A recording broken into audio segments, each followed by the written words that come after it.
just dawned on me. Different cool things that I've had in my shop and in my life. It all started with one thing, one simple phrase, and it was, wouldn't it be cool if ...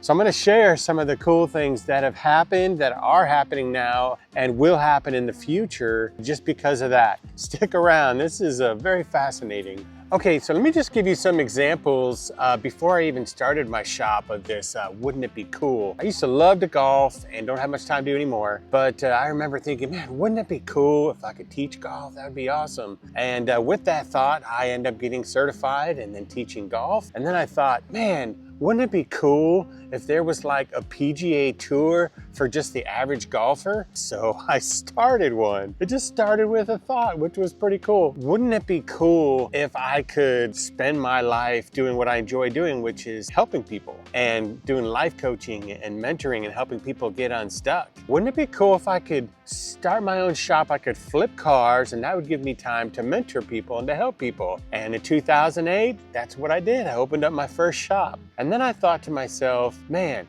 wouldn't it be cool if I could just specialize in Hemis? And that's what I do now. I just specialize in Hemis. And it's just cool. It just started with that one little thought. I remember I had this 99 Ram 1500. It was maroon. And when I was a kid, I used to love riding in the back of the truck. I thought it was awesome. And I thought, man, wouldn't it be cool if I had a seat in the back of my truck where my kids could ride when they were younger? And so that's what I did. I mounted a rear-facing bench seat to the back of the Ram so they could face and they could be seatbelted in and be safe. And that was awesome. And that was a lot of fun. And it just started off with, man, wouldn't it be cool? And then, so at the time I had my shop and I was also working my main job. And then I thought, man, wouldn't it be cool if I could quit my main job and just do the shop full time? That's what I do full time and have been for 18 years now. And it just started with that thought, man, wouldn't it be cool? And I've got some other things that are really interesting. One of my favorite of wouldn't it be cool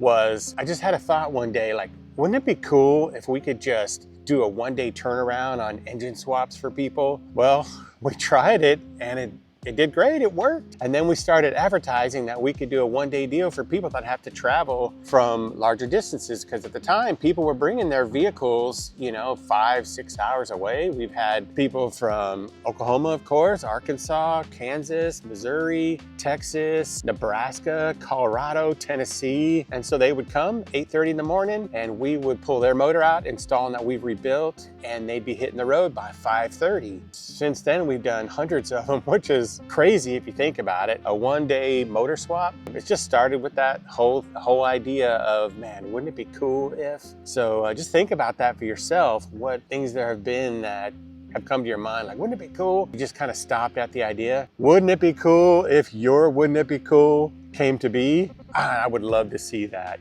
There was also another time I was like, man, wouldn't it be cool if we could just pick up customer vehicles? That way, if they don't have a way of getting it to our shop. And so I got a truck and a trailer. I would go pick vehicles up and bring them to the shop, and we were able to help out a lot of people. Now, we don't do that anymore. We're just too busy, but there was a time when we did that. And a little off-topic story, I drove up to Kansas one time, and about 4.5 hours away or so, and I was gonna pick up this guy's vehicle. He didn't have a way to get it to us. So I drive up there, got my trailer in tow, and I knock on the door, talk with him, and introduce myself. And he said, yeah, I'm excited to do this. And he says to me, so how are you planning on getting it back to Tulsa?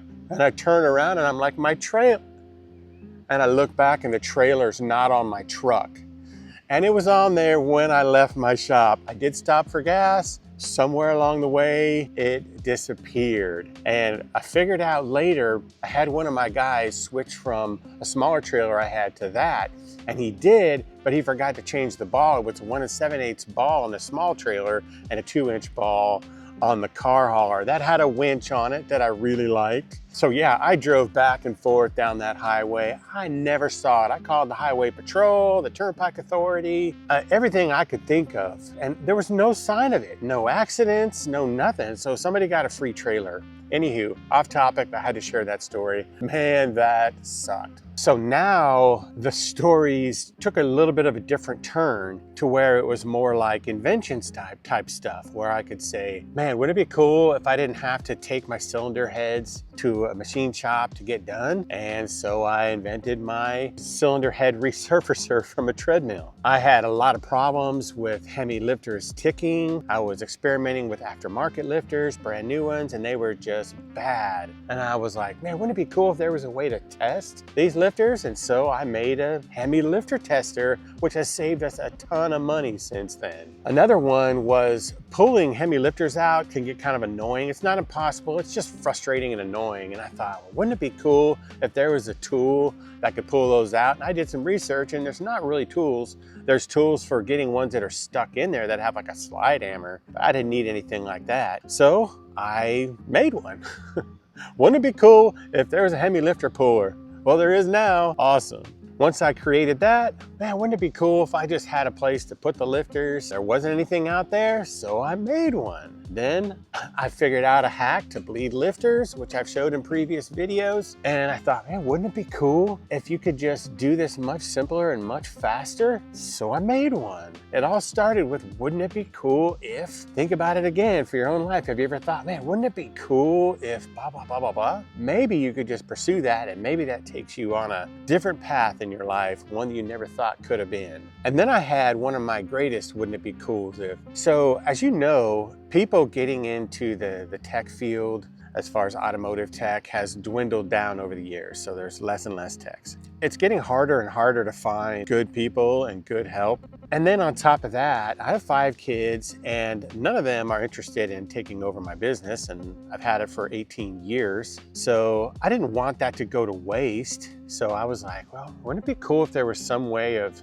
saving this and making it so that it wasn't for nothing? I mean, paying my bills is not nothing. Wouldn't it be cool if it just serves some type of a greater purpose? And that's how this channel began. Taking everything I know and just pouring myself out to help other people. It's been a great journey, and I'm glad I'm doing it. I think I am helping some people, and it's nice to know that it's not going to waste. It's nice to know that the shop isn't just gonna be for nothing, that it's gonna serve a greater purpose. Plus, having mentored people throughout the years in the shop has been great too. So all of these things just wouldn't have happened if it didn't start in my mind like, man, wouldn't it be cool if I just had to share this with you guys just because it's inspiring to me. It's amazing how just one little step turns to another cool step, which turns to another cool step, but it doesn't work if you don't take the first step. So hopefully this will encourage you in that regard. So then I have another wouldn't it be cool thing that I want to share with you that we're getting into. But before we do, I want to tell you that if you have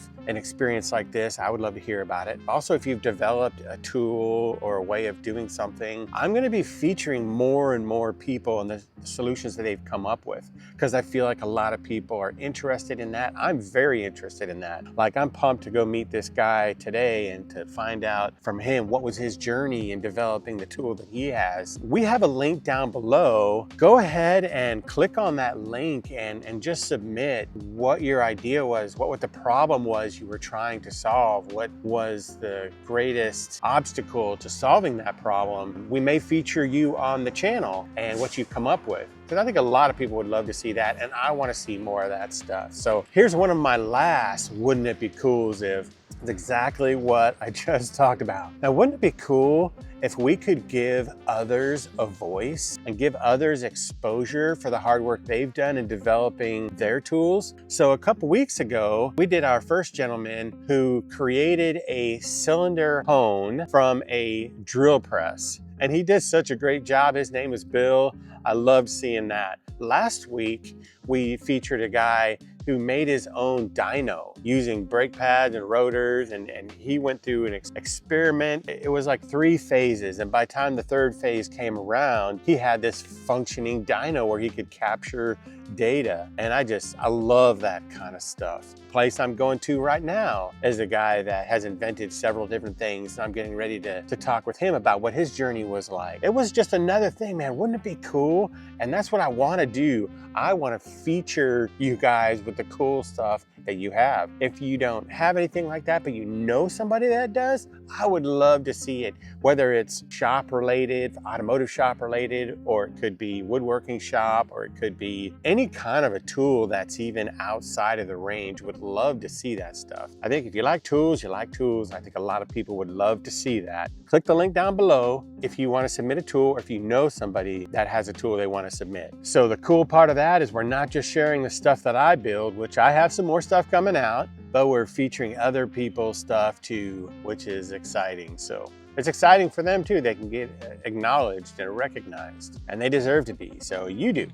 So let's do that. So every one of these ideas started with just a simple thought, and then I'm sure doubt comes in, and then from there it's a matter of a decision if they're going to do it or not. So that's where people get stuck. They have the idea, they have the thought, the doubt comes in. It always comes in. I'm telling you right now, the doubt always comes in. It's a part of it. But what you do with that is the turning point. You're either going to go forward and push through it, or you're going to let it stop you. And that happens with, I would say, probably 80–85% of the people. They just let it stop them. Again, just a simple thing. Hey, wouldn't it be cool if I had a fire pit in my backyard? Yeah, it would be really cool if I had a fire pit in my backyard, so I made one. There's a lot of people that just complain about other people's stuff, but they're not doing crap in their own life. And you know a lot of people that are like that. So this isn't really a group of those people. This is a group of people that maybe just need to get spurred on to do some great ideas that they have and to move forward. And this is a group of people that love tools, love problem solving, love hacks. I love all that stuff. So if you have ideas, even if they fail, go for it, because you're going to learn something regardless. And you may learn several ways of how not to do something, but you're going to discover some new ways that you hadn't even thought of. So even if you fail, go for it. Just go for it. So many people aren't. You'll enjoy the journey, and it'll be frustrating. Some things will work out, some things won't. But if you haven't tried, you've already failed. So when you have an idea or a thought, or wouldn't it be cool, it's like an open door, and doubt will shut that door if you listen to it. But if you walk through it, you're gonna have an amazing experience, and you won't be a coward like a lot of people are. I hate to say that, but it's true. Have some courage and go for it. None of what I'm experiencing right now, whether it's the shop or the inventions that I've done, or on my way to go interview a cool inventor, or having this YouTube channel, none of this would have been had it not been for wouldn't it be cool? And then taking a step towards that. So anyway, I had to share that with you guys. Click the link down below if you want to share your experience. Check out this video if you want to see more. This is Dave with Hemi Garage Hacks, and we'll see you on the next one.